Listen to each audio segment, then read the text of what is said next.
émission spéciale Vivre après la tragédie de Dawson. Avec ceux qui l'ont vécu de près. Faut voir clair en direct vendredi 20h. Devinez qui c'est que j'ai rencontré. Qui? Vers les portes du collège, je me suis rendu à l'intérieur, sur les lieux, et laissez-moi vous dire, c'était très impressionnant. Voilà, on en parle à ce TV à 17h de ce vendredi 15 septembre. Pour la première fois depuis le drame, le collège Dawson rouvre ses portes. Les témoignages de sympathie affluent. C'est pour la famille des victimes, c'est pour tous les autres étudiants qui se sentent comme moi. Je ne vais jamais oublier ce qui s'est passé. Le meurtrier Kim Vergil portait une lettre sur lui pour expliquer son geste. L'enquête de JE sur des mammographies mal lues, le Collège des médecins s'en mêle. 200 soldats canadiens de plus en Afghanistan, la majorité sont de Valcartier. Richard Latendresse nous parle d'un complot déjoué à la dernière minute. Des étudiants voulaient faire exploser leur école. Lynn, une belle fin de semaine? Oui, Pierre, ce sera beau et chaud tout le week-end. Fini le golf. Le camp d'entraînement du Canadien commence. Les vétérans embarquaient dans la game, tout ça, fait que ça a été une game bien le fun.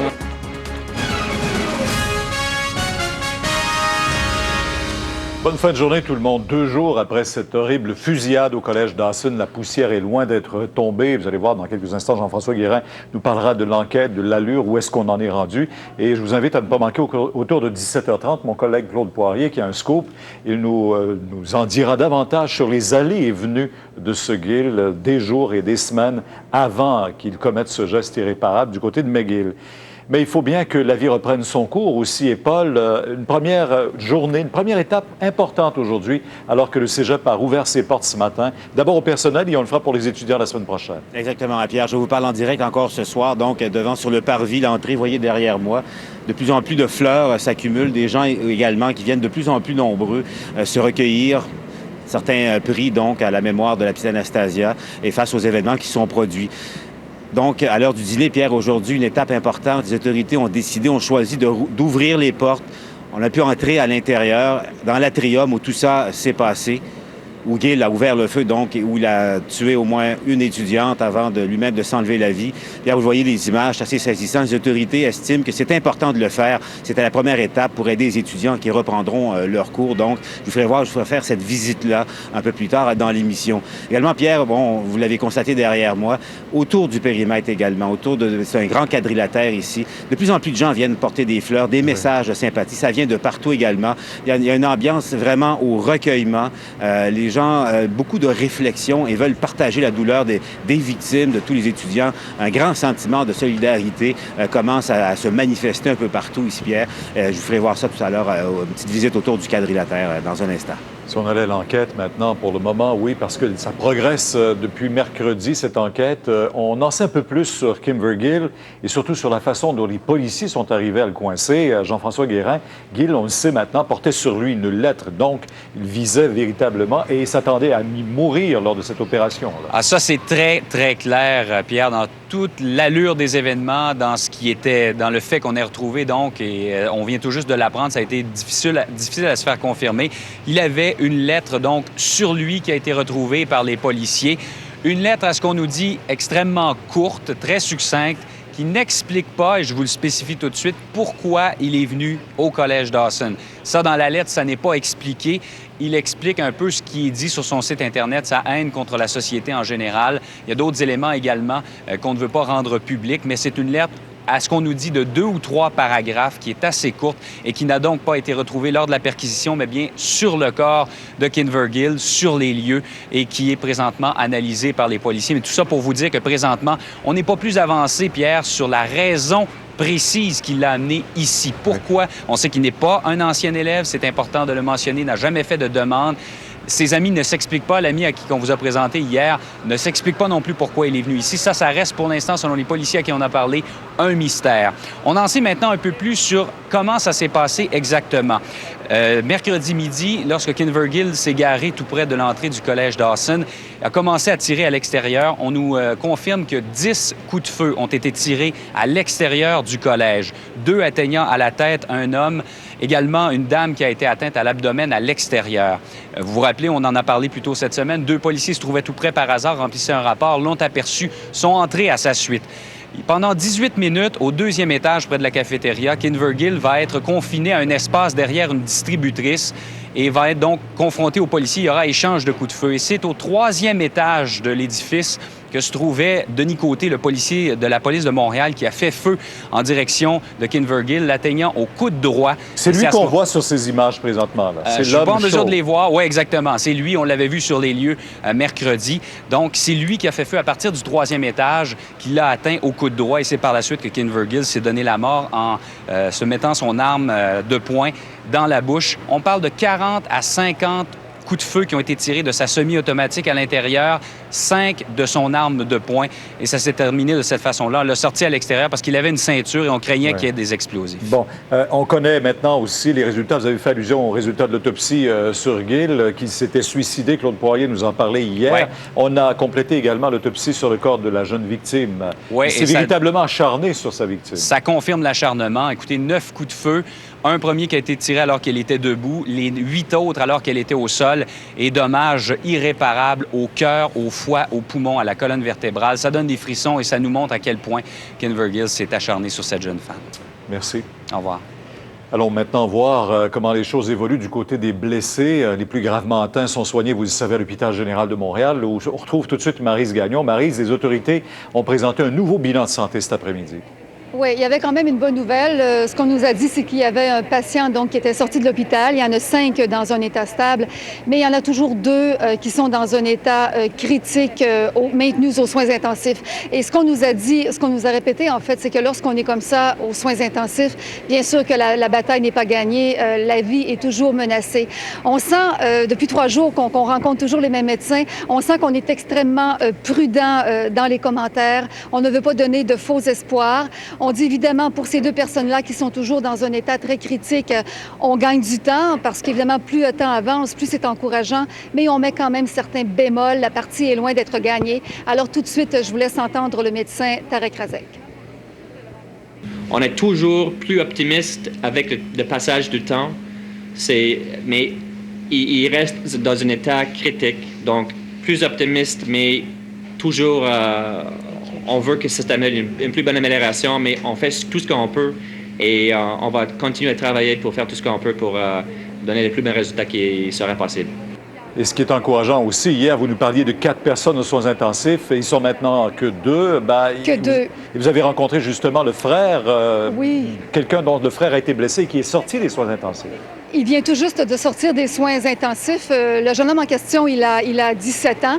Et celui qu'on va voir sur les images, c'est son frère à qui nous venons tout juste de parler, qui est extrêmement soulagé parce qu'il faut dire que son frère a été atteint à la nuque, atteint à la jambe.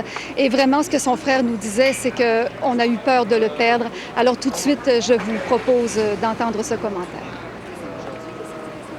Avez-vous eu peur de le perdre? Au début, oui. Surtout quand je l'ai vu dans la salle d'urgence. Je remercie Dieu que ma mère n'a pas vu ce que moi et mon autre frère on a vu parce que c'était vraiment... Il y avait du sang partout, puis c'était ensanglantant. Je voyais mon frère, je sais pas, dans le coma, on ne sait pas si c'est en vie ou non. Puis là, petit à petit, on a eu des nouvelles. Donc, ouais, j'ai vraiment eu peur au début. Ouais. Encourageant comme nouvelle, ça. Absolument. Et ce qu'on doit vous dire, en tout cas, c'est qu'il y aura bien d'autres points de presse, possiblement au cours de la fin de semaine. On s'intéressera bien sûr au bilan de santé des gens qui sont toujours ici à l'hôpital général. On espère que ça ira pour le mieux. Merci beaucoup. On espère. Merci beaucoup.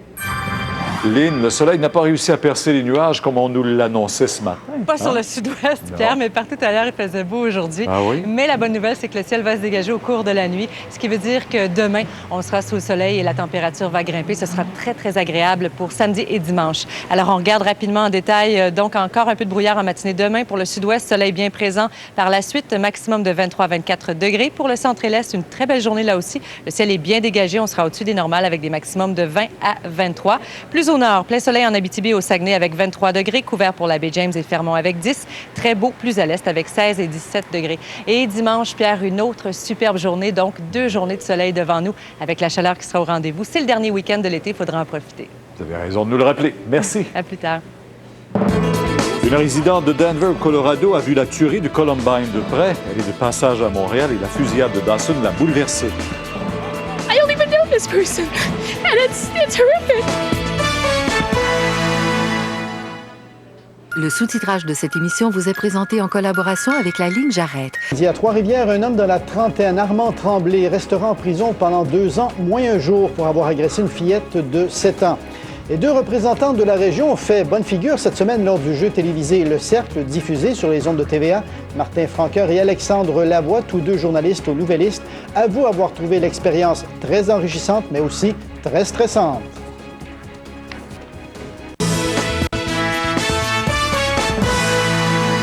Vous savez que les drapeaux sont en berne autant à la Ville de Montréal qu'au Parlement du côté du Québec. Il y a possibilité pour vous d'aller signer le registre à l'Hôtel de Ville tout au courant de la fin de semaine. Une façon d'exprimer sa solidarité envers les victimes, Paul, d'autant plus que cette solidarité, elle est extrêmement importante aujourd'hui particulièrement. Là. Et elle se manifeste de plus en plus, Pierre. Vous le voyez encore derrière moi.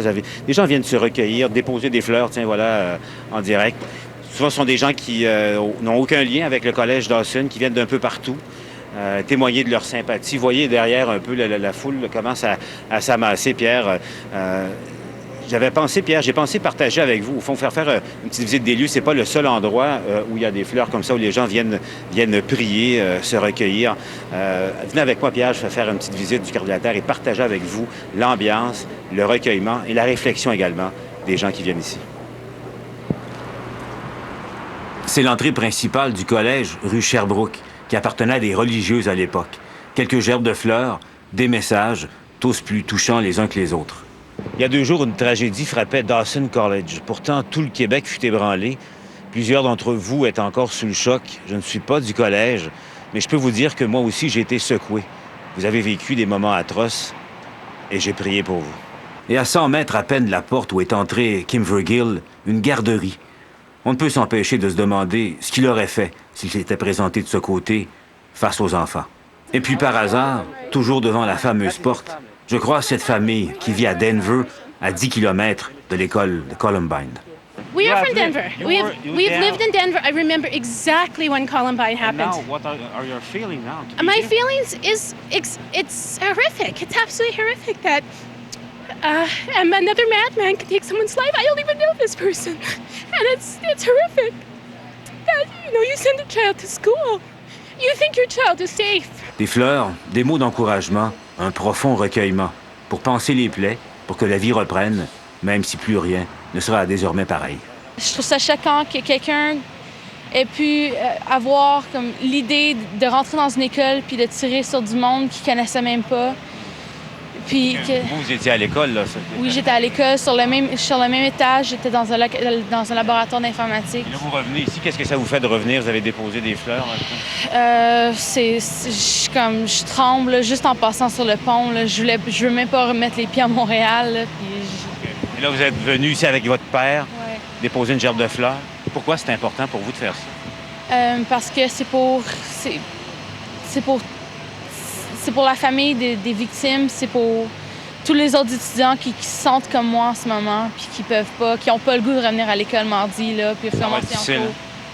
Oui, ça va être difficile, c'est sûr. Elle va être capable? Je sais pas si je vais être capable, mais je vais faire mon possible. Il faut que la vie continue, mais je vais jamais oublier ce qui s'est passé. Là.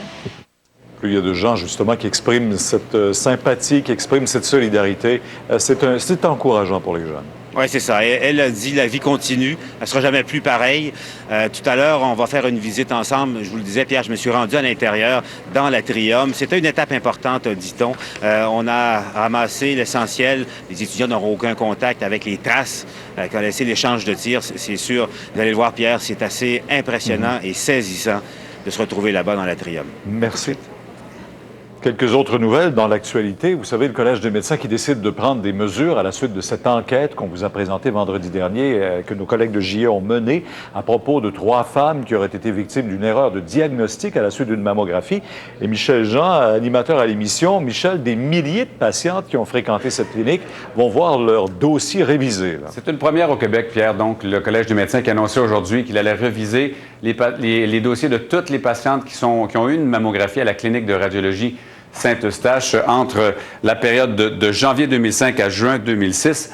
Et s'il y a un problème qu'on voit, eh bien, les femmes seront contactées. Donc, en tout, on parle d'environ 8000 femmes que ça concerne dans la région des Laurentides. Si les femmes sont inquiètes, si vous vous sentez concerné, vous pouvez aller sur le site de JE à tva.canoué.com. Il y a les coordonnées là-bas que vous trouverez d'organismes qui peuvent vous aider, qui peuvent vous rassurer. Et ce soir, Pierre, je vous dis qu'à 19h à JE, on a poursuivi l'enquête. On a d'autres éléments dont on va parler. Bon, et vous avez mené une autre enquête également sur les camions de la compagnie de location U-Haul. Ah, ils ne sont pas nécessairement tous en bon état, là. Non, le géant de la location de camions de déménagement U-Haul, que les gens connaissent bien, évidemment très populaire, eh bien, nous, on a fait... Ils sont dans le collimateur, il faut le dire, en Ontario depuis quelque temps, puisque le ministère des Transports là-bas avait découvert que les camions du U-Haul échouaient à un taux 4 fois plus élevé que l'ensemble de l'industrie aux tests de sécurité. Alors, nous, à JE, on a décidé de vérifier quelle est la situation au Québec. On a fait une enquête conjointe avec l'Association pour la protection des automobilistes. On a loué 10 camions dans 10 centres ou dépositaires U-Haul au Québec. Et on a pris ces camions-là, on les a amenés dans un garage, donc accrédité par l'APA, où ils ont été inspectés. Et les résultats de cette inspection mécanique sont accablants, Pierre. Les 10 camions ont échoué sur les 10. Et selon le mécanicien de l'APA, 6 auraient dû être carrément retirés de la route. U-Haul a réagi, ils ont engagé un mécanicien indépendant pour eux-mêmes faire des inspections. Ils ne reconnaissent pas toutes les anomalies qu'on a détectées, mais la majorité, ils disent avoir procédé aux réparations. N'empêche que pour l'APA, ce que l'APA va nous dire, c'est que ce n'est pas suffisant, ce mea culpa-là. Il est temps que l'État serre la vis. Donc, enquête complète sur laquelle on a travaillé pendant plusieurs mois à 19h ce soir. Absolument, on vous écoute. Merci. Au revoir, Pierre. À Saguenay, il y a un petit garçon de 8 ans qui a été tué hier soir au volant d'un véhicule tout-terrain spécialement conçu pour les enfants. Gabriel Thomas Pission essayait ce petit véhicule pour la première fois. Il en a perdu la maîtrise dans une pente sur le terrain de son oncle et s'est donc retrouvé sur la route 170 où un automobiliste n'a pas pu l'éviter. Le drame s'est produit sous les yeux horrifiés des proches de l'enfant.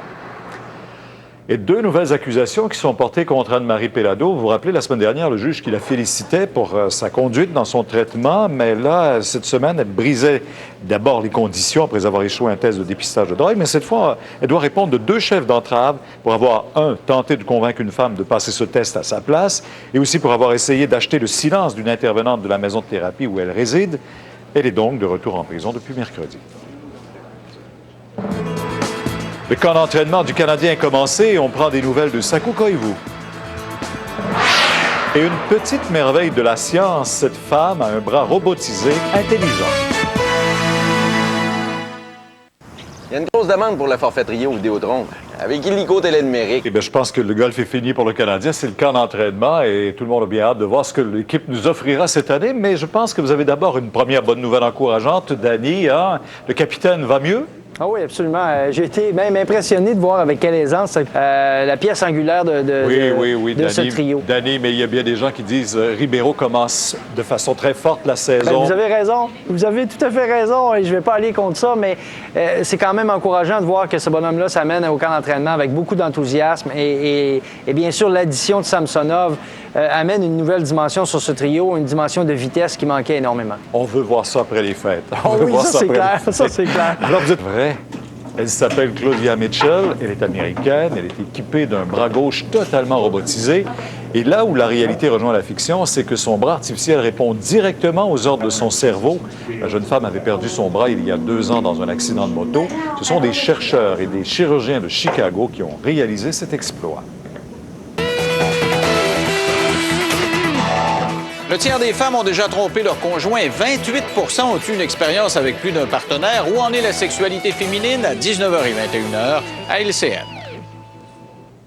Le Collège Dawson rouvre ses portes. On vous fait faire une visite des lieux. Des épinards contaminés au E. coli font des victimes dans plusieurs États américains. Sa passion souleva les foules. Il deviendra une inspiration pour... Début de la nouvelle saison, ce dimanche, maintenant à 19h. En direct dimanche, voyez Patrick Huard, Garou. Vous vous demandiez si Gill, le tueur, s'en allait vraiment au cégep anglophone ou s'il était entré là après avoir été surpris par les policiers? Pierre, j'ai eu 2 sources différentes aujourd'hui et je peux être en mesure de vous dire que l'individu en question, Gill, se rendait au collège Dodson. D'abord, on va rappeler les faits. Le 10 août dernier, il est aperçu à la place Alexis-Néon et probablement que les bandes vidéo de sécurité de la place Alexis-Néon ont pu le prendre en image. Deuxièmement, la journée où ça s'est passé, l'incident. L'individu en question descend de son véhicule. Il a en sa possession 3 armes à feu et un sac qui contient des armes, qui contient également des munitions. Au moment où il descend de sa voiture, il y a un avocat d'une trentaine d'années qui se dirige, lui, vers un salon de coiffure sur la rue Green. Lorsque l'avocat s'approche du véhicule, l'individu, Gill, sort son arme, prend son arme et la pointe dans le front du gars en lui disant « T'es mon otage, tu prends le sac, tu t'en viens avec moi, on rentre à l'école Dodson. » Donc, cette déclaration par ce témoin-là a été faite aux policiers. Le suspect en question, à ce moment-là, se dirigeait avec son otage vers l'école. C'est à ce moment-là qu'un véhicule du service de police, le premier véhicule arrivé sur place, là, les policiers sont aperçus de ça. Ils ont reculé, ils ont fait aller leur clignotant, et c'est à ce moment-là que Gill a pris son arme et a tiré en direction des policiers. C'est ce qui explique la policière qui dit à un moment donné, 10-07, on demande de l'aide, on tire sur nous. Et le monsieur en question, l'avocat, qui est toujours en possession du sac parce qu'il était, d'une certaine façon, en otage par Gill, a réussi à se placer à l'arrière d'un véhicule et se sauver avec le sac.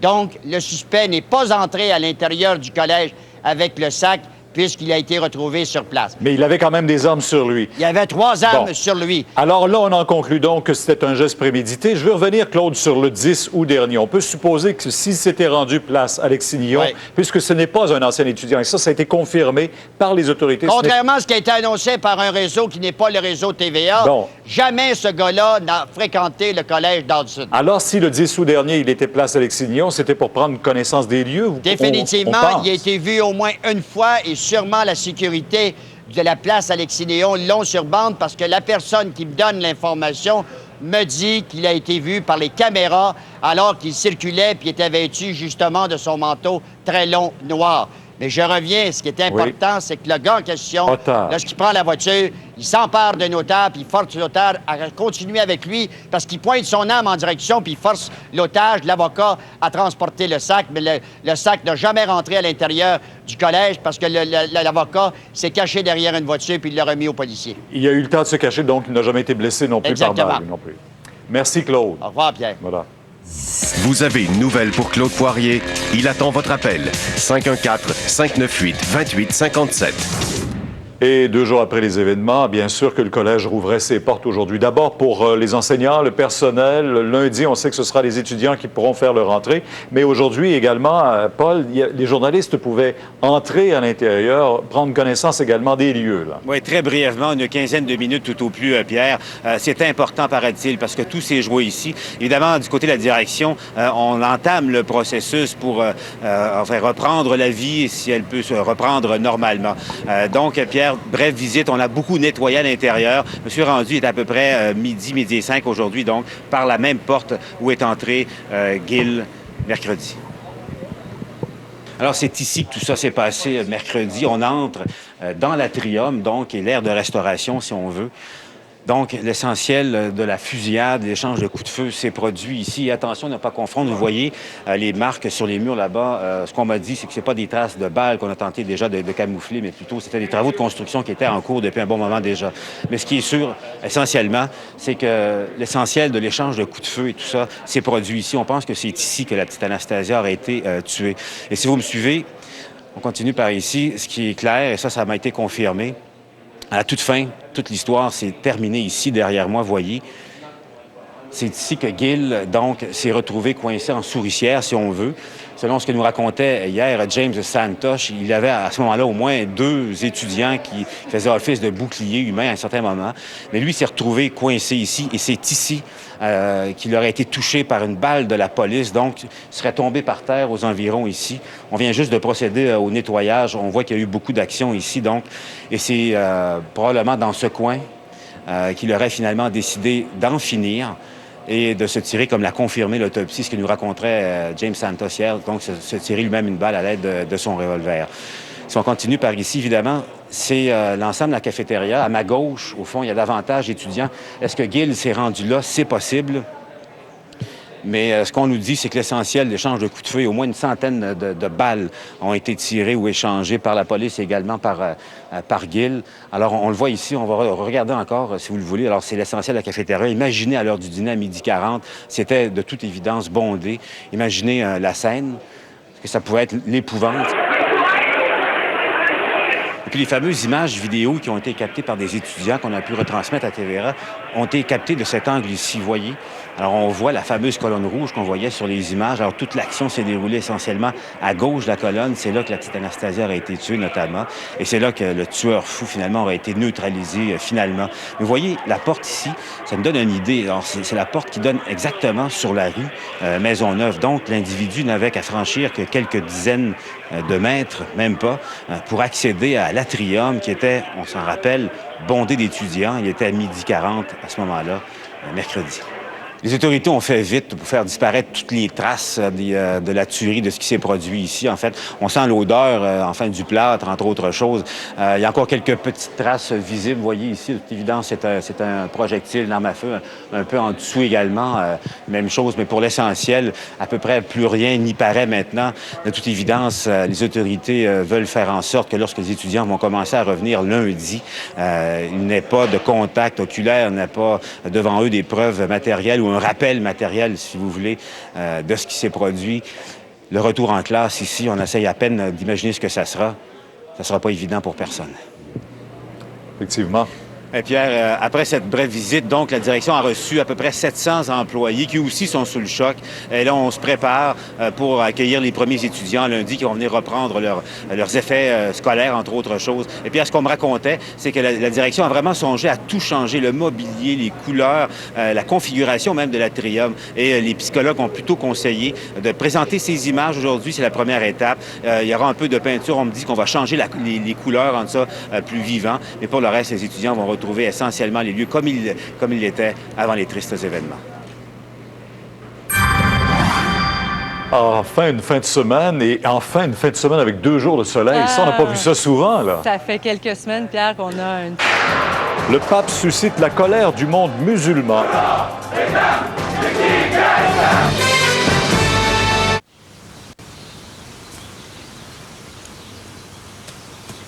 Bonne fin d'après-midi. À Trois-Rivières, un homme de la trentaine, Armand Tremblay, restera en prison pendant 2 ans, moins un jour, pour avoir agressé une fillette de 7 ans. Et 2 représentants de la région ont fait bonne figure cette semaine lors du jeu télévisé Le Cercle, diffusé sur les ondes de TVA. Martin Franqueur et Alexandre Lavoie, tous 2 journalistes au Nouvelliste, avouent avoir trouvé l'expérience très enrichissante, mais aussi très stressante.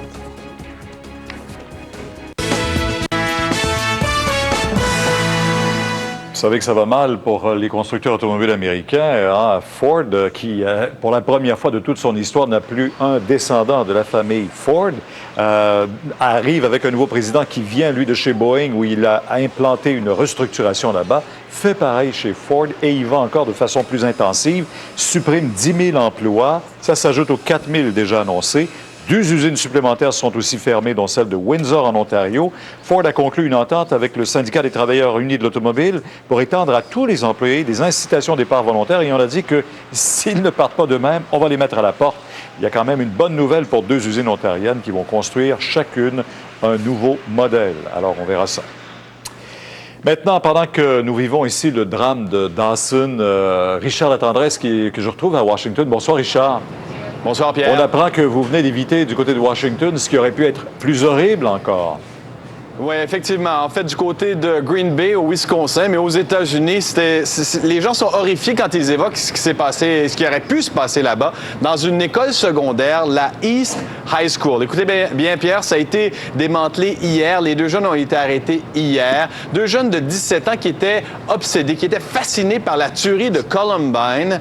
Ces jeunes-là, donc, ont été arrêtés. On a perquisitionné leur domicile. On y a trouvé 9 fusils, ainsi que des revolvers et une vingtaine de bombes artisanales. Ces jeunes-là avaient l'intention de frapper leur école. On raconte qu'un d'entre eux était obsédé par la douleur, par la mort, et que l'autre était en dépression depuis des années et qu'il haïssait son école. On les a arrêtés au tout dernier moment. On s'attend, alors qu'on parlait aussi de Montréal, eux fascinés par Columbine et qu'on parlait de Montréal cette semaine, on s'attendait à ce qu'ils frappent. On est au moins heureux d'avoir arrêté cet attentat-là. Et un autre sujet, heureusement qu'on a arrêté cet attentat, Richard. George Bush, lui qui affronte les démocrates, mais ses propres républicains aussi, avec son nouveau projet de loi sur le contrôle des présumés terroristes. Et il en a plein les bras, Pierre. Alors, son projet de loi, essentiellement, c'est ultimement de revoir, lui, il dit d'éclaircir, mais de revoir les conventions de Genève sur le traitement des prisonniers. Alors, ce qui se passe, c'est que la CIA a des méthodes secrètes, on ne connaît pas les détails, pour interroger les présumés terroristes. George Bush dit, on a réussi à avoir des informations importantes grâce à ces techniques-là qui nous ont permis d'empêcher des attentats et de sauver des vies aux États-Unis. Sauf qu'il y a des gens qui disent, en fait, si on n'y connaît rien, c'est parce qu'il y a de la torture qui se fait dans ça. Le président Bush dit non, on va respecter nos lois, on va respecter dans une certaine mesure les conventions internationales. Mais au sein de son propre parti, on n'accepte pas cette idée-là. Même Colin Powell, son ancien secrétaire d'État, a dit que l'autorité morale des États-Unis était ébranlée dans sa lutte au terrorisme en remettant en question les conventions internationales. Et hier, la commission des armées du Sénat américain, qui est pourtant dirigée par cette commission-là, elle est pourtant dirigée par des républicains, a défié le président en adoptant finalement un projet de loi beaucoup moins dur qui fait en sorte qu'on va suivre, on va respecter les conventions de Genève. George Bush est sorti aujourd'hui, il était enragé, il était enflammé contre cette position-là. Il a dit aux républicains comme aux démocrates, vous êtes mieux de soutenir mon projet de loi parce que la CIA ne pourra plus aller chercher des informations qui ont permis de sauver des Américains. Richard, c'est quoi cette histoire de menace aux épinards aux États-Unis? Bien, c'est assez particulier. En fait, de tout ce que je vous ai raconté, c'est peut-être ce dont on parle le plus actuellement. Ce qui se passe, c'est que les épinards empaquetés, on a des cas, on a une soixantaine de cas maintenant un peu partout aux États-Unis de E. coli. Alors, il y a une indication, un avertissement de jeter, de se débarrasser de tous ces sacs d'épinards-là. Même en lavant les épinards, ça n'a rien donné. On a un mort et je vous le disais, donc une soixantaine de blessés. Ça fait peur aux gens parce qu'on ne s'en aperçoit pas, mais finalement, au restaurant et un peu partout, on en glisse dans l'alimentation. Alors, c'est la dernière menace. On en parle. On va certainement en parler encore tout au long de la fin de semaine. C'est dans la chaîne d'emballage ou si c'est à la récolte même qu'on aurait eu le problème? On ne sait pas, j'imagine? À ce temps-ci de l'année, tout vient de Californie et justement, c'est là que porte l'enquête. On cherche à savoir comment ça a pu se retrouver dans la plante elle-même, mais aussi dans les sacs, parce que tout ça, c'est quand même lavé et stérilisé au départ. Mais comme ça s'est propagé, et jusque dans l'État de New York, c'est très près de chez nous, ça, on se demande de quelle façon ça a pu se produire effectivement. Profitez du week-end. Il doit faire beau à Washington aussi. Là. Vous avez du doux temps. Là. Ben, c'est couvert, mais on nous annonce, là, je me permets de le faire, 85 degrés Fahrenheit. Oui, profitez-en. Merci, Richard. Merci. Au revoir, Pierre. Les militaires canadiens basés à Valcartier s'attendaient à partir pour l'Afghanistan prochainement, mais là, ils ont dû être rappelés d'urgence et on accélère les préparatifs. Certains partent même dès demain pour un entraînement spécial en Alberta. Raymond Filion, leurs collègues ont vraiment besoin de renforts et ça presse. Hein? Oui, absolument, Pierre. Ce qu'on nous dit cet après-midi du côté de l'armée, c'est que les talibans en Afghanistan offrent une résistance beaucoup plus forte que ce qu'on avait anticipé. Les talibans qui utilisent des armes non conventionnelles, dit-on. Alors, cet après-midi, ici à Ottawa, les hauts gradés de l'armée canadienne ont annoncé qu'ils vont envoyer des chars d'assaut en Afghanistan au cours des prochaines semaines, mais aussi environ 400 soldats additionnels, 400 soldats canadiens, dont environ 125 à 150 soldats de la base militaire de Valcartier, près de Québec. Donc, des soldats du Québec qui vont faire leur entrée en Afghanistan. On nous dit qu'ils ne vont pas participer directement à la chasse aux talibans qui est en cours actuellement dans le sud du pays, mais ils s'en vont quand même dans la région de Kandahar, où ils vont assurer la sécurité des équipes de reconstruction là-bas. Donc, c'est une mission dangereuse. D'ailleurs, cet après-midi, le général Rick Hillier n'a pas mâché ses mots lorsqu'on l'a questionné sur la dangerosité, si vous voulez, de la mission des soldats canadiens. On l'écoute. On va utiliser une compagnie d'infanterie de Royal Van Duzium de Valcartier au Québec pour nous donner un niveau de sécurité augmenté, meilleur. Alors, quel est l'agenda pour les prochaines semaines, là? Alors, essentiellement, les militaires de Valcartier partent dès demain, comme vous l'avez mentionné. Ils s'en vont à la base de Wainwright, en Alberta, pour un entraînement spécial. Ensuite, ils auront droit à une période de vacances, histoire de leur permettre de passer un peu de temps avec les membres de leur famille. Ils vont ensuite quitter pour l'Afghanistan en novembre. On nous parle d'une mission qui va durer entre 7 et 8 mois pour les militaires de Valcartier. Merci, Raymond. Plaisir. Au revoir. La colère gronde vraiment à nouveau dans les pays musulmans. Cette fois, vous vous rappelez des caricatures de Mahomet il y a quelques mois. Et voici que des propos tenus cette semaine par le pape Benoît XVI sont jugés offensants. Il était en Allemagne en visite officielle quand il a prononcé ses propos à l'endroit de l'islam. Plusieurs pays musulmans réclament aujourd'hui des excuses parce qu'il a associé l'islam et le prophète Mahomet à la violence. Mardi, lors de son passage dans son pays natal, le pape Benoît XVI a soulevé la colère de nombreux musulmans du monde entier. Ils n'ont pas apprécié le rapport qu'il a fait entre l'islam et la violence. Le pape visitait une université et a parlé de guerre sainte. Il a cité un empereur byzantin du 14e siècle qui aurait associé le prophète Mahomet au mal. Was Mohammed Neues gebracht hat, und da wirst du, so sagt er, nur Schlechtes und Inhumanes finden, wie dies. Partout dans le monde, les réactions n'ont pas tardé. Plusieurs manifestations ont eu lieu. En Égypte, cet imam dit que le pape est ignorant et insultant. À Téhéran, on parle de honte. Au Liban, on réclame qu'il se renseigne davantage sur l'islam. Partout, on ne parle que de cela. Au Pakistan, le Parlement a adopté une résolution condamnant les propos de Benoît XVI et lui demande de retirer ses paroles dans l'intérêt de l'harmonie entre les religions. Dans la ville de Gaza, la plus ancienne église grecque orthodoxe a subi des dommages mineurs. Une grenade et 3 engins explosifs artisanaux ont été lancés par des manifestants sans faire de blessés. Le porte-parole du Vatican explique que ce n'était pas l'intention du pape d'offenser les musulmans qui sont environ 1,5 milliard dans le monde. Selon lui, tout ce que le Saint-Père voulait dire, c'est que la religion ne doit pas être source de violence. Il veut intensifier le dialogue avec les autres cultures et les religions en incluant l'islam. Plusieurs musulmans réclament maintenant des excuses du pape et l'indignation ne fait qu'augmenter. Benoît XVI doit se rendre en Turquie du 28 au 30 novembre prochain. C'est un pays musulman. Il pourrait être très mal accueilli s'il ne réussit pas à apaiser la tempête. Harold Gagné pour le réseau TVA. Il n'en est pas sa première controverse. Je me souviens à l'endroit d'Israël également, dont il n'avait pas parlé beaucoup lors d'une visite à la Shoah. Hein, on s'en rappellera très bien aussi. Exact. Et sa déclaration récente là, au sujet du mariage des conjoints de même sexe, eu égard au Canada. Pierre, si le pape était un chef d'État, un politicien comme les autres, on dirait de lui qui s'est mis les pieds dans la bouche cette fois-là. Donc, de toute évidence, sa déclaration est malencontreuse. Mais là, il vient de nommer un nouveau ministre des Affaires étrangères pour essayer, en tout cas, un rapprochement, parce qu'il connaît bien, lui, il connaît bien le monde musulman. Un cardinal français qui aura beaucoup de travail à faire parce que ça risque de déraper cette histoire-là. Pierre, on dit que faute avouée est à moitié pardonnée. Le pape va donner son Angélus dimanche à Rome. On verra ce qu'il a à dire. Mais on s'en rend compte, c'est une erreur qu'il a commise. Merci.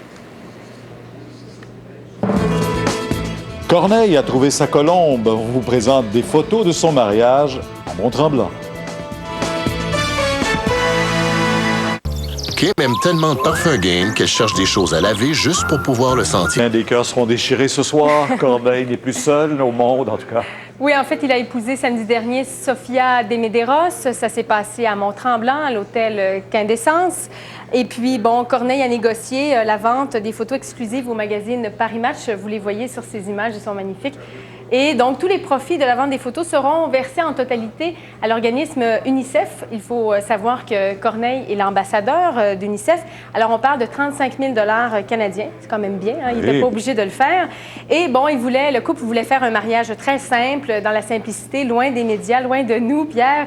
Et bon, il y avait une 60aine d'invités, parents, amis. Et Corneille a rencontré Sofia lors du tournage de vidéoclip parce qu'on vient de loin. Elle est âgée de 28 ans, mannequin, comédienne. Et il a fait sa grande demande le 30 octobre 2005 à la fête de Sofia. Et finalement, ils se sont épousés donc samedi dernier, le 9 septembre. C'est une Canadienne?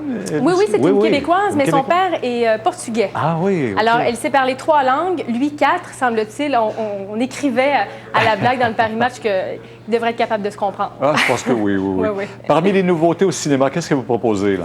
Alors, Black Dahlia, le Dahlia noir, qui va être présenté à partir de ce soir. Peu de temps après, donc, la sortie du film Hollywoodland, un autre film noir qui propose une enquête avec pour toile de fond l'industrie cinématographique californienne. Il s'agit en fait de l'adaptation du roman policier de James Ellsworth.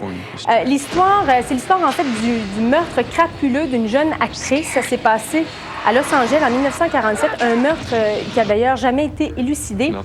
Et on avait retrouvé le corps donc de cette jeune femme complètement démembré. Ça met en vedette, entre autres, Josh Hartnett, Scarlett Johansson et Hilary Swank qui avait gagné un Oscar pour son rôle dans $1 Million Baby.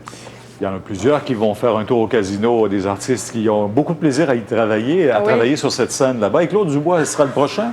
Oui, en fait, pour la 7e fois, donc, il se paye la traite au casino pour une série de spectacles du 17 octobre au 5 novembre. Tout nouveau spectacle, Tout Dieu et Tout diable, oui. Donc, évidemment, il va reprendre des classiques incontournables et des pièces de son dernier album, Dur et tendre, paru en 2003. Et j'ai eu une entrevue assez intéressante avec lui où il me disait que, bon, ça fait tellement longtemps qu'il chante qu'il ne se rappelle même plus à quel âge il a commencé. Il pense que c'est autour de 4 ans. Lorsque je lui ai demandé si c'était sa dernière série de spectacles, bien, on a vu quelque chose dans ses yeux, Pierre, qui nous disait qu'il espérait que non. Dans le fond, il espère chanter aussi longtemps que la santé lui le permettra. Et je lui ai posé la question suivante. Qu'est-ce qui le motive à continuer de faire ce métier-là? On peut écouter sa réponse. Ça nous arrive des fois, dans l'été, on joue devant 150 000 personnes. Tu as 150 000 personnes qui te chantent « Femme de rêve ». C'est juste. Ça chante tout en même temps. Et c'est d'une clarté et d'une pureté. Tu es là. Ah, tu sais, t'es béat. Est-ce que je peux rester insensible à ça? Non. Et ça, ben, qu'est-ce que tu veux? Si après tu me dis, as-tu envie de recommencer l'année prochaine? Oui. Tu as fait raison. Oui, oui. Et un petit mot à la fin pour terminer, Pierre. Donc, Canadian Idol connaît déjà le ou la gagnante de son émission. Et semble-t-il que c'est le vote le plus serré de toute l'histoire. Le gagnant ou la gagnante a une mince avance de 3 %. Ça, c'est 131 000 votes sur 4 millions de votes. Alors, après la fermeture des lignes à 23 h, heure de l'Est, les deux candidats étaient nez à nez. Et c'est la deuxième portion du vote destinée aux spectateurs de l'Ouest qui a vraiment fait la différence. Oui, alors, est-ce que ça va avantager Eva, qui est une Québécoise, ou Craig, qui est un Terre-Neuvien? On ne le sait pas. On garde le suspense pour dimanche. Et ce soir, émission Claire Lamache. Il faut voir Claire à 20 h, qui revient sur la tragédie de mercredi avec des gens qui ont vécu, des étudiants de Dawson, leurs parents aussi, et Claude Poirier. Donc, des gens qui ont vécu la tragédie de très, très près. Absolument. Merci. Au revoir. Ben justement, on va retrouver Paul qui est en face du Collège Dawson où encore des étudiants vont se recueillir, des gens qui passent déposer des fleurs. Et Paul, même les politiciens à tour de rôle sont passés cette semaine au Collège. Et cet après-midi, il y a quelques minutes, Pierre, c'est Michael Fortier, le ministre fédéral responsable de la région de Montréal, qui est venu rencontrer la direction, Pierre. Une grande question demeure. Comment se fait-il que Gill a pu se procurer légalement les armes qui lui ont permis, qui ont fait en sorte qu'il a tué ici au moins une personne et procédé à ce massacre, comme on le sait, Pierre. Alors donc, le ministre Fortier avoue qu'il y a matière à s'interroger sur les normes actuellement en vigueur là-dessus. Le TVA, 18 h suit à l'instant. Restez avec nous. Place au goût avec les frites au poulet originales de PFK. Idéal à vendre.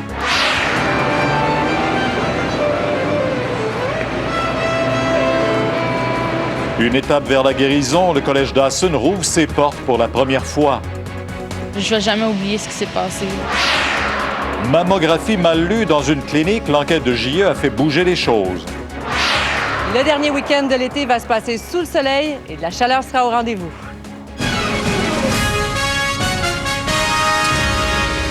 Bon vendredi tout le monde. Oui, on a appris beaucoup de choses aujourd'hui sur le déroulement de la tragédie de mercredi au Collège Dawson. D'abord ce scoop de notre collègue Claude Poirier. Jean-François, si on résume, le meurtrier Kim Vergil avait prémédité ce geste de longue date, semble-t-il. C'est une preuve, selon ces informations-là qu'on vient d'apprendre, effectivement. Selon ce que TVA a appris, donc, Kim Vergil aurait été filmé par les caméras de surveillance de la place Alexis-Néon un mois avant les événements, le 10 août dernier. On pense qu'il faisait du repérage, venait préparer le drame qui s'est joué malheureusement mercredi. Selon ces autres informations obtenues par notre collègue Claude, Dans les instants suivants, son arrivée avec sa voiture sur la rue Maisonneuve, alors qu'il en est descendu avec un sac contenant une arme à feu et des munitions, les 2 autres armes étant sur lui, bien, il a croisé un homme, un avocat dans la trentaine. Il lui a mis carrément l'arme sur le front, l'a sommé de tenir son sac et lui a dit « Tu me suis, on s'en va à l'intérieur du collège ». Et donc, cet homme-là, heureusement, a pu s'en tirer, a pu prendre la fuite avant que les événements ne dégénèrent. C'est à ce moment-là que les policiers étaient à l'extérieur du collège et tout à fait par hasard, et ils sont intervenus et l'homme a pu se cacher. Gil, on le comprend maintenant, vous parlez de ce sac, il était lourdement armé et il aurait tiré jusqu'à 60 balles? Oui, on en sait beaucoup plus sur le nombre de coups de feu tirés. D'abord, ce qu'on a appris aujourd'hui, c'est qu'à l'extérieur, 10 coups de feu ont été tirés, 2 atteignant un homme à la tête et une autre balle a atteint une dame à l'abdomen. Il est par la suite entré à l'intérieur. On connaît la suite, monté au 2e, plusieurs coups de feu tirés, cerné par des policiers pendant 18 minutes dans un réduit. Il y a eu échange de coups de feu. Lui a tiré une quarantaine, entre 40 et 50 balles de son arme semi-automatique, 5 avec son arme de poing. Et par la suite, les policiers ont répliqué 6 fois. Et le policier que vous voyez est celui qui l'a atteint au coude droit, qui était posté, donc lui, un étage plus haut, au 3e étage, qui avait, semble-t-il, un angle pour l'atteindre. Par la suite, il s'est donné la mort. Ces événements qui relancent bien sûr le débat sur le contrôle des armes à feu, on en parle depuis mercredi aussi. À tout le moins, des ajustements, la loi s'impose. Toujours selon ce que nous avons appris, le ministre de la Sécurité publique, Jacques Dupuis, aurait demandé à la Sûreté du Québec de revoir s'il n'y a pas moyen de restreindre, de resserrer les contrôles sur les permis de port d'armes. On sait que toutes ces armes avaient été acquises légalement. Il avait passé entre les mailles du filet. Est-ce qu'il y a lieu de les resserrer? C'est ce qu'on va tenter de voir au cours des prochains jours. Et écoutez bien ce porte-parole de la Sûreté du Québec qui nous explique ce qu'on aurait pu faire si on en avait su pour le site Internet et les propos tenus par Kinver-Gill. On aurait fait une enquête pour s'assurer que les propos qui ont été tenus sont véridiques ou inexacts. Et par la suite, suite à l'enquête, on aurait soit révoqué le permis ou demandé une ordonnance d'interdiction restrictive ou une ordonnance d'interdiction contre la personne. Les policiers, d'ailleurs, rappellent, Pierre, qu'il y a un numéro de téléphone que vous voyez probablement au bas de l'écran qu'on peut contacter si vous connaissez une personne qui possède des armes à feu et qui peut représenter un danger. Ça se fait de façon absolument anonyme et il ne faut pas hésiter à dénoncer ces gens-là. Les policiers vont faire leur enquête. Merci. Au revoir. Et Paul, vous êtes devant vous le collège Dawson, justement transformé en chapelle ardente. On reçoit tous les témoignages à l'endroit des victimes. Ici, au pourtour également du quadrilatère, Pierre, depuis hier, c'est un flot incessant. Des gens déposent des gerbes de fleurs, des témoignages viennent se recueillir également. Et aujourd'hui, Pierre, on le racontait un peu plus tôt, les autorités ont décidé d'ouvrir les portes brièvement pour nous faire voir l'intérieur, le fameux atrium où tout ça s'est déroulé. C'était assez saisissant, Pierre. Justement, puisque le personnel a pu entrer aujourd'hui, les étudiants lundi, voyons ce que les médias ont pu voir à l'intérieur pour la première fois. 3 jours après la fusillade, la direction du collège Dawson a donné accès à l'atrium. Des employés s'affairaient à faire disparaître les traces de la tragédie. Sur les murs, on pouvait encore voir l'impact de quelques projectiles. Nous nous trouvons présentement dans l'atrium du collège Dawson. Selon les autorités, c'est dans cet endroit, dans cette partie de la cafétéria, où il y a eu le plus d'impact de balles, qu'on a retrouvé énormément de blessés. Le tireur a été retrouvé par les policiers, mort juste ici. C'est à cet endroit qu'on a retrouvé 19 blessés et le corps d'Anastasia De Souza. On a travaillé très fort pour rétablir au moins l'environnement physique. Et là, la deuxième partie, ça va être plus tard aujourd'hui avec les enseignants et les personnels pour toucher au sujet psychologique, académique aussi. La douleur est encore palpable. Tout au cours de la journée, une longue procession d'étudiants venus se recueillir quelques instants. Puis, comme pour une veillée funéraire, 700 professeurs et employés ont été admis à l'intérieur pour discuter de l'avenir. Terrible, très, très triste. Triste pour tout le monde, même pour le tueur. Après 2 heures de rencontre, les gens sont sortis plus rassurés. Pour moi, là, ça va dépendre de nous autres, comment on va être capable d'aider ces élèves. Et nous-mêmes. Ils semblent savoir très, très bien ce qu'ils font, puis à un moment donné, ils se sont tous mis debout à applaudir l'administration. On ne peut pas demander mieux que ça. La direction du collège vient de franchir une première étape. La prochaine, ce sera lundi avec le retour des étudiants. Une quarantaine de médecins et psychologues seront ici pour les accueillir. La direction assure qu'on dispose maintenant des outils pour détecter ceux qui ont le plus de difficultés à s'en remettre. Alain Laforêt, TVA, Montréal. Oui, Paul, il faudra vraiment être très attentif à tous les signes. Hein? Oui, ça, c'est un des effets positifs un peu des événements de cette semaine, Pierre. Vous voyez derrière moi, donc ça, c'est vraiment l'entrée principale donc, du collège de Dawson. C'est là où le tueur est entré. Vous voyez, depuis cet après-midi, là, toutes les fleurs que vous voyez se sont accumulées cet après-midi. C'est pas le seul endroit où les gens viennent se recueillir.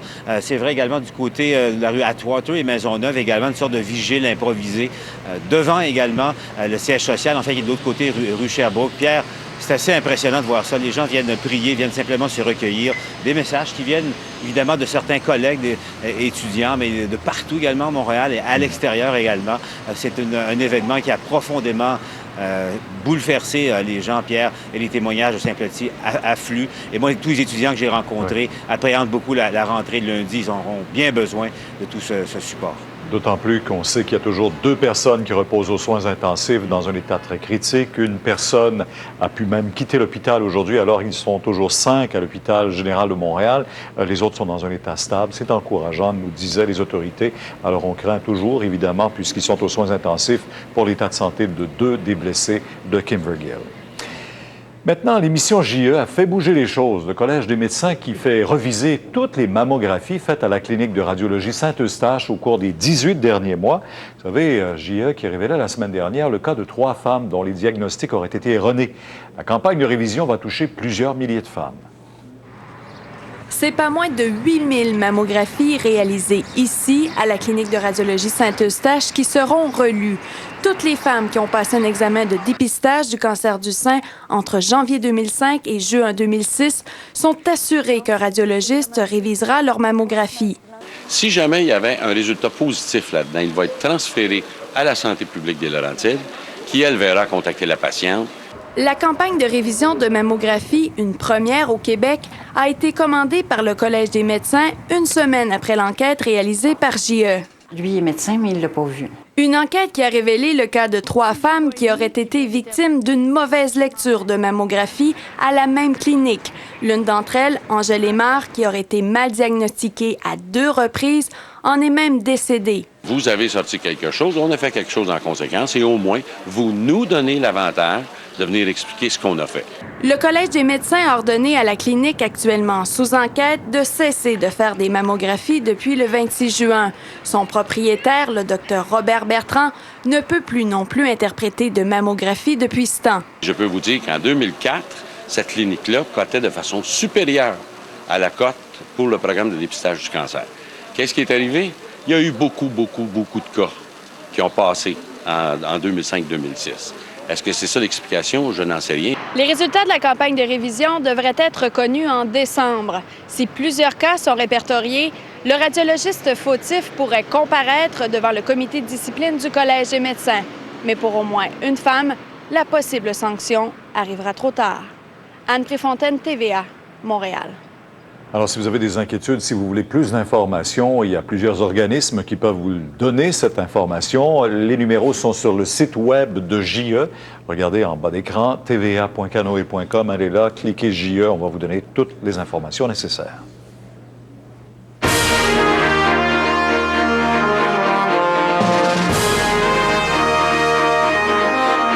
Du tireur fou. Jessica va tout de même retourner à l'école ce lundi. Elle nous en parle après la pause. Dans tous les tangues électroniques, on débranche les démos, même sur nos produits déjà réduits. À La Tuque, un camionneur meurt dans une collision avec un train de passagers. Son ami blessé dans la fusillade, cette étudiante de Trois-Rivières appréhende son retour au collège Dawson. T'sais, nous, on nous demande de revenir. Je veux dire, le sang vient d'être lavé, puis ça vient d'arriver. Là. Le député André Gabias attire la presse dans le boisé des plateaux pour justifier sa volée de bois vert contre la ville. Et mon intention n'est pas d'attiser un feu ni d'entreprendre une guerre, bien loin de là. Et à la météo pour demain, la nature nous gâte. Elle nous offre de bien belles conditions.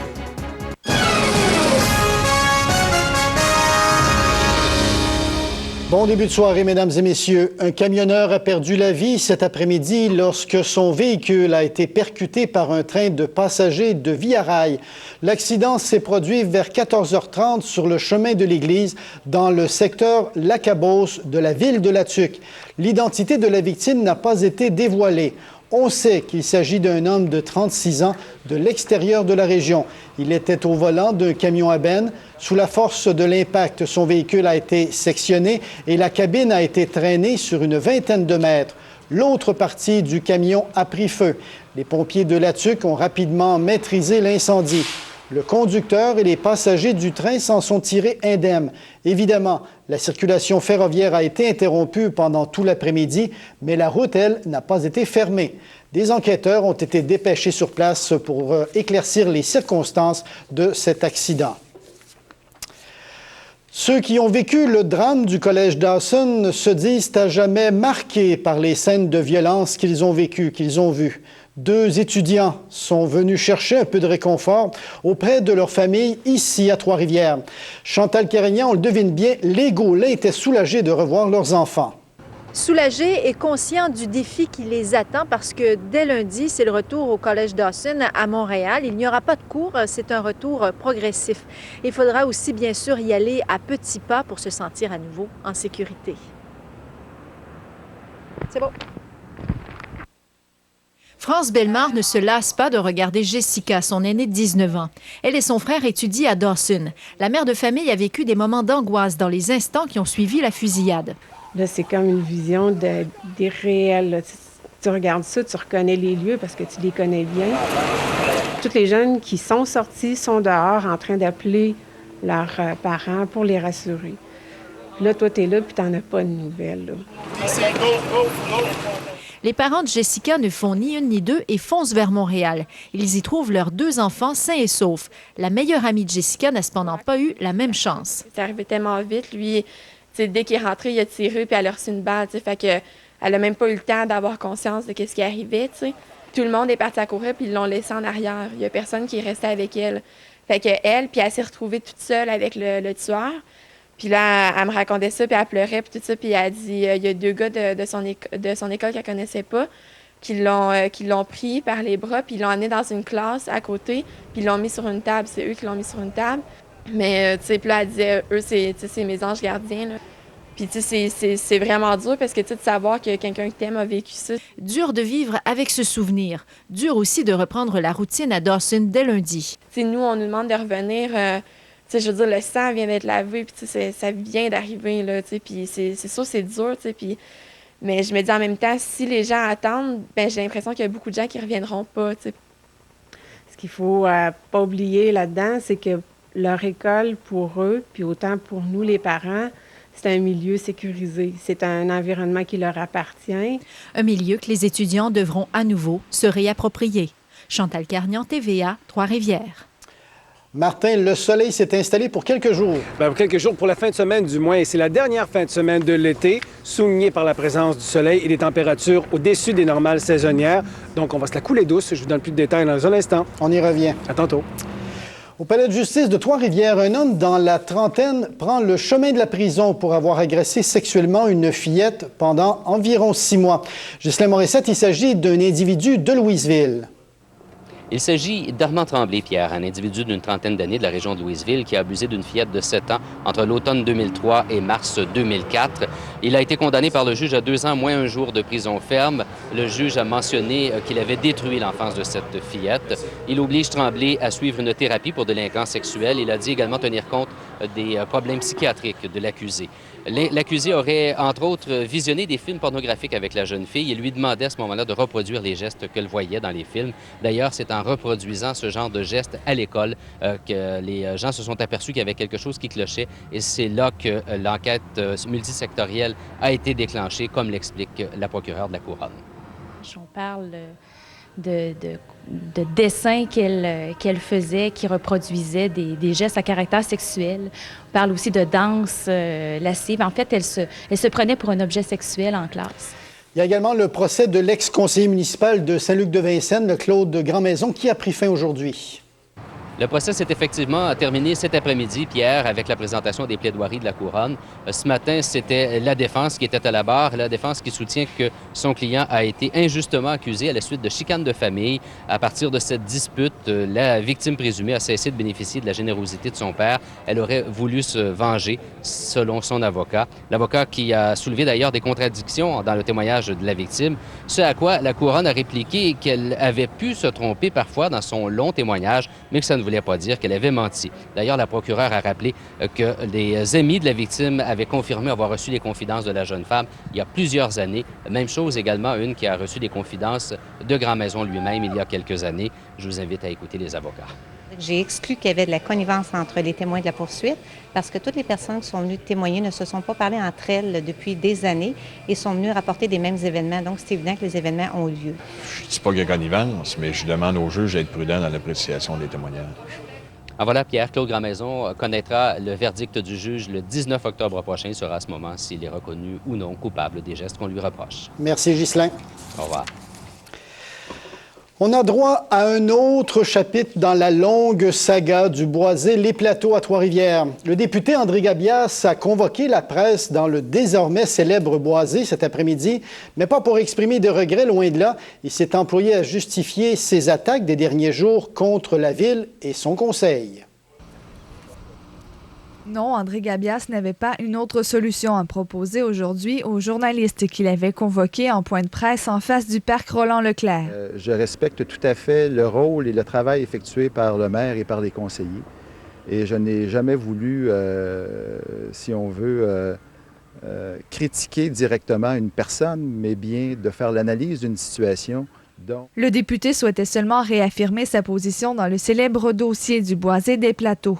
Il ne regrette aucun de ses propos et considère qu'il a droit à sa propre opinion. J'ai malheureusement très souvent porté l'odieux d'être celui qui semble être le dissident parce qu'il ose dire ce qu'il pense. Et pourtant, je ne le dis pas souvent, mais semble-t-il que quand je le dis, ça marque. Son rival, le maire Lévesque, semblait plutôt se moquer cet après-midi lorsqu'on lui a appris le but de la convocation du député libéral qui ne s'était pas présenté à son tournoi bénéfice. Toujours invité, tout le monde est le bienvenu. On a Mme Godette, on a les représentants de Paul Brunel, on a les représentants de Champagne. Julie Boulet va venir souper ce soir. Alors, les gens sont toujours le bienvenu. Partie de golf et prendre un verre, bon, c'est pas mon genre nécessairement de courir des parties de golf et prendre un verre avec des gens qui ont un rôle politique à jouer. Là. Ce qui semble sûr, c'est que les deux politiciens ne sont vraisemblablement pas disposés à enterrer la hache de guerre de sitôt. Maude Montembeault, TVA, Trois-Rivières. Ici Claudia Caron. Vous ne savez toujours pas quoi faire ce week-end? Restez là, je vous donne plusieurs suggestions de sortie au retour de la pause. Parce qu'elle a fait le choix des énergies renouvelables, Hydro-Québec continuera de développer à notre avantage à tous. Elle reçoit Marie Gagné pour son dernier roman « Tout s'en va ». Librairie Clément Morin, beaucoup plus qu'une librairie. Lorsque nous utilisons l'électricité de façon efficace, Les Cataractes de Shawinigan entreprennent ce soir leur 38e saison au sein du circuit Gilles Courteau. L'équipe d'Éric Veilleux accueillera pour ce premier match les Tigres. On reçoit l'un de nos plus grands imitateurs, André-Philippe Gagnon. Il célèbre cette année ses 20 ans de carrière avec une tournée dans les salles québécoises. Alors, avec son répertoire de plus de 400 imitations, inutile de dire qu'on ne s'y ennuiera pas. Le spectacle aura lieu demain à 20h. Il y a les amateurs de musique classique qui seront assez bien servis à Gentilly demain soir. Grâce au Quatuor Alcan, l'un des ensembles musicaux les plus populaires au Canada, cet ensemble violon-violoncelle a passé par les plus grandes scènes du monde, de New York à Hong Kong en passant par San Francisco. On entendra le répertoire de Haydn, de Mozart, Schubert et Debussy. Un beau spectacle tout en harmonie. Claudia, vous retournez au Festival Western ce week-end? Oui, pour son dernier week-end d'activité. Au programme, notamment dimanche, c'est la finale du rodéo. C'est donc à voir. Aussi dimanche, le championnat canadien de danse country. C'est donc votre dernière occasion, Pierre, de mettre votre chapeau de cow-boy. Du côté du Jardin des Ursulines, c'est le festival traditionnel de contes et légendes des Trois-Rivières. Les histoires seront bien évidemment à l'honneur. Au parc de l'île Saint-Quentin, peintres de la Mauricie et d'ailleurs au Québec se réunissent en symposium. Et au Studio Ricard, on présente la pièce Les Grands Soleils en hommage à son auteur Jacques Ferron. C'est peu probable, Claudia, mais si le mauvais temps nous frappe, vous avez quand même une suggestion pour nous. Oui, si jamais il faut prévoir, pourquoi donc ne pas aller faire un tour au Ciné-Campus? On y présente ce week-end de Kamataki et le promeneur du Champ de Mars, c'est à voir. Merci beaucoup, Claudia, et bon week-end. Vous aussi, au revoir. Au revoir. Le journaliste Mathieu Lamotte du Journal de Trois-Rivières nous présente maintenant les principaux titres de l'édition de demain. En manchette cette semaine dans le Journal de Trois-Rivières, mon collègue Pascal Bernier-Robida vous présente un dossier sur la dangerosité de certaines intersections du boulevard Thibault du secteur Cap-la-Madeleine. Pour ma part, je vous présente un dossier complet sur le programme de football de l'Académie des Estacades et je vous dis aussi pourquoi les Diablos du Cégep de Trois-Rivières ont eu leur leçon et seront fin prêts demain soir pour affronter les volontaires du Cégep de Sherbrooke. Martin Levrault nous parle de beau temps après la pause.